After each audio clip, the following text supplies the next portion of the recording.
Hello, everybody. Welcome to International Ball Live webcast. Today, I have the pleasure of having Elijah Pappas, 6'4", 22 years old, combo guard, who's a graduate of Guilford High School in Rockford, Illinois. In 2016 season, he played junior college, Division III at Rock Valley College.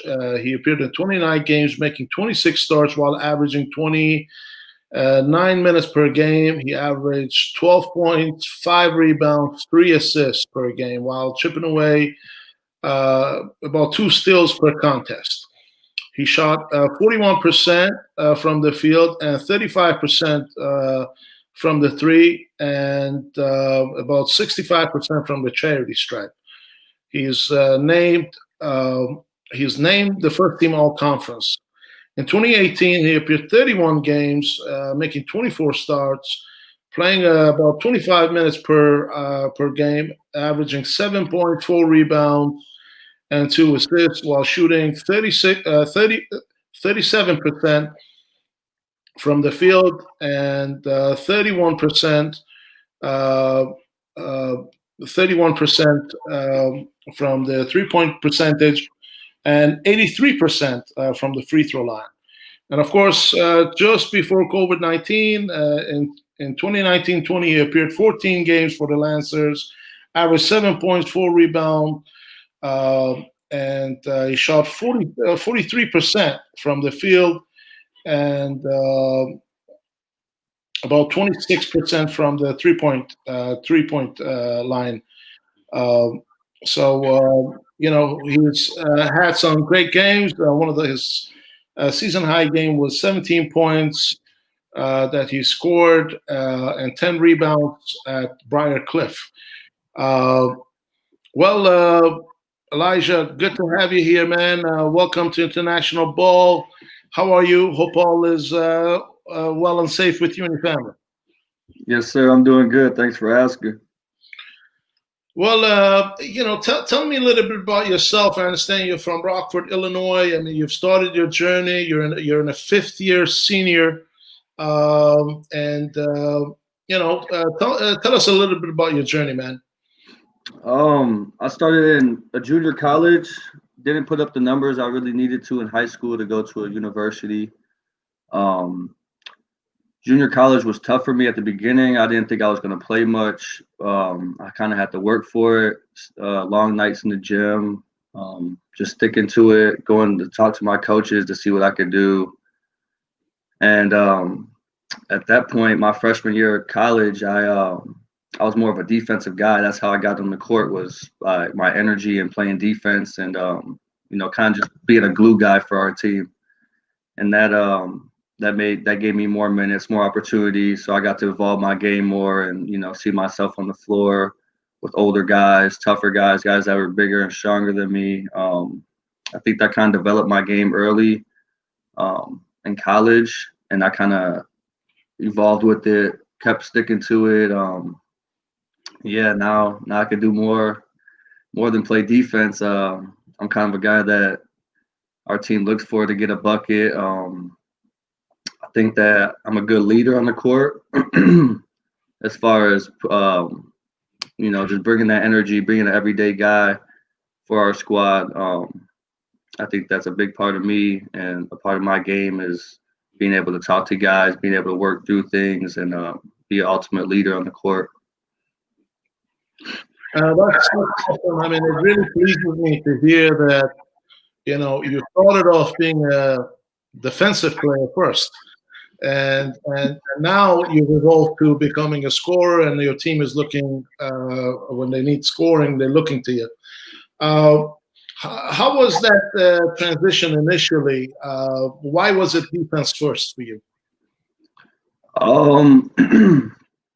That was my JUCO was very talented. First of all, we had a lot of guys that should have been at D2 and D1 schools that came in, and they worked and worked and worked. And as much as I worked and worked and worked, my game just wasn't as strong as theirs at the time. But what did what I did have an advantage with was my length and my size and my ability to guard 1 through 5. Um, that kind of just gave me an opportunity to see more minutes, and what I do with those minutes was up to me. And yeah, it just helped me a lot. Just being on the floor and getting that time on the floor. Just I think that really evolved my game. Um, when you look at your growth and development, now that you're a fifth-year guy and looking back to your career, what do you think you would have done better, or why do you think there were, a few inconsistencies when you look at your game stats per season? I would say mentality. I think as I grew up and got older, I realized more about the game, and just stuff I didn't really focus on too much in high school with, so much other things going on. When I got to college, it was like, okay, like I really want to do this. This is what I'm here for. It's time to lock in mentally and really focus on what I'm doing. What are you primarily known, for in your game? My slashing ability, getting to the bucket, finishing at a high percentage, and involving my teammates. I think I'm a guy that can get downhill, but when it's time to get rid of it, get cut off, find the next guy, find the next pass, it's out my hands. It's getting to the next guy. Now, as a 6'4", 22-year-old guard, have you played more the one position in your collegiate career, or were you a two guard, or were you both? You played both positions. Can you expand on that? Yeah, I played in junior college. I played the 2 and 3 position. Off ball, there were games that I did play the one position because of guys being out injured, whatever was going on, sick. I would say when I got here to my 4 year, we played more of a 5-out system. So I'm put technically at a bigger positions because I can guard a bigger guy. But ultimately we run a 5-out system. So I'm basically at a guard on offense and a post defensive player on the other end. Okay. Who are some of the guys you've played against that you've guarded that you've produced against? I haven't played too many top guys. There was a guard at Indian Hills, I remember, that was a tough matchup for me. He was about 5'10". I'm 6'3", between 6'3" and 6'4", and I can't remember his name. He goes by Boo Man, but he ended up playing at Kent State, and I think now he's going for the draft in the NBA. But that was a tough matchup for me with how explosive he was and how downhill, he would get to his spots, and he knew every spot to get to.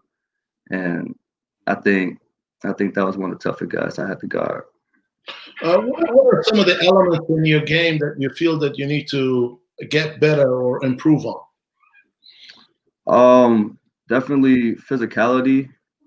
I'm not a soft guy, but I could definitely get a little bigger, work on my strength a little bit. I like to get physical. Definitely, that's part of my game is getting physical, getting into guys' bodies, creating space. I think I could do a better job of that if this off season I get in the weight room harder, bulk up my shoulders, my legs, and get stronger. And what is some of your aspirations for after the season or just in career, generally speaking? I look forward to working with the youth. I want to work with kids and get them to where they need to be as far as if it's in sports, if it's in school, whatever they want to pursue in life. I think that's something I could have had more of as a child, just kind of support and motivation. I think I'm motivating. I like to see people be successful. I'm not selfish. So to me, I think the world revolves around the youth and their planning and what they got going on, and yeah, I want to work with the young guys. Okay. Okay. What is the current regimen when it comes to training and right now how COVID-19 has affected you personally and in college? COVID's affected me negatively, but positively also. It's made me closer to my family and friends. As far as getting in the gym, that was tough. This summer was really rough because I was out in Kansas City staying with my mom, and that's probably one of the biggest hot spots this summer. What for the pandemic was, or for COVID-19 was in Kansas City. So with that being shut down, I just had to get it outside. A lot of running hills, outdoor courts, playing on concrete, just basically getting it how I could get it. It was tough, definitely tough. Who are some of your favorite players that you look up to in the league or just professionally speaking?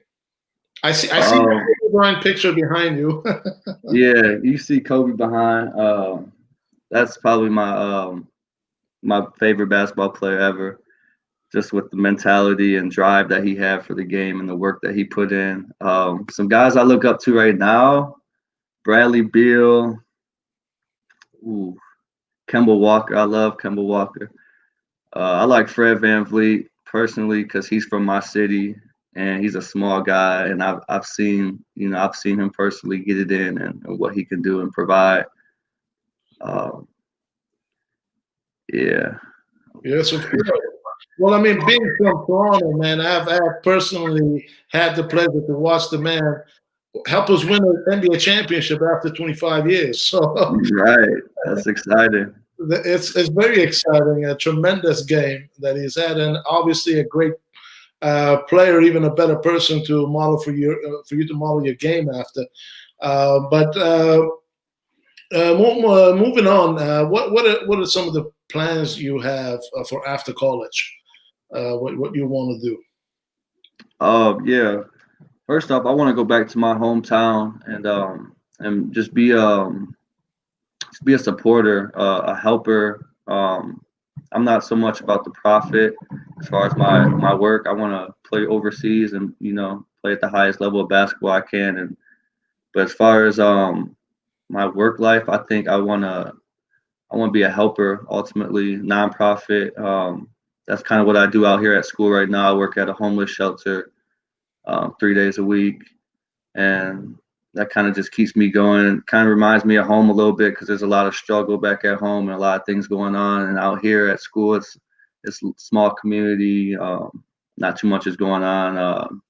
So just it's more of a at home here thing for me. It makes me feel good about myself and what I'm doing. So yeah, I think just being a helper, um, caregiver, someone that's there for people, whether it's the youth or older, you know, yeah, basically. Okay. Look, it's very difficult times. Just not only with the world pandemic, but we're also going through, a lot of social injustice issues. You talk about, a lot of police brutality, a lot of racism, systematic racism that's happened in our society and culture today. How has that impacted you, and what is your view when it comes to the actual subject? Um, that's impacted me and my community a lot. Um, I see it as a huge problem in today's society.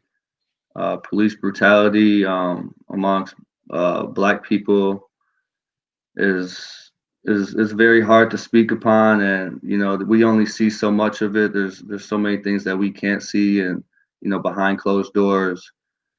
But I would say my ultimate feelings about that would be that we just got to be better as a community as a whole. Change just has to happen. Like it has to happen. We all have a voice. We all can do something. We all, we can't just be quiet about the situation, about the topic. What I can do, personally, it's the same thing that anyone can do. That's just have a voice. Do what you can control what you can control. Um, but yeah, it's not right what's happening. But I think it'll all get better. Absolutely. You have to hope for the betterness and keep it positive, and you sure are doing that there, Elijah. Is there anything you'd like to share generally for some of your shout outs to your friends, families, coaches who have been there for you since day one and have helped you in your journey? Yeah, definitely shout out to all my family and friends. Whether you supported me, my whole life or now, it all counts. It all matters. Yeah, and go Bears. You got it. Hey, my man, thanks for doing this with me. I really glad that we connected. I will certainly be watching your progress and invite you back for more talks to catch up with you, man. Wish you good health and continued success. Yes, sir. Thank you. It was good talking to you. I appreciate it. Thank you, my friend. Bye-bye.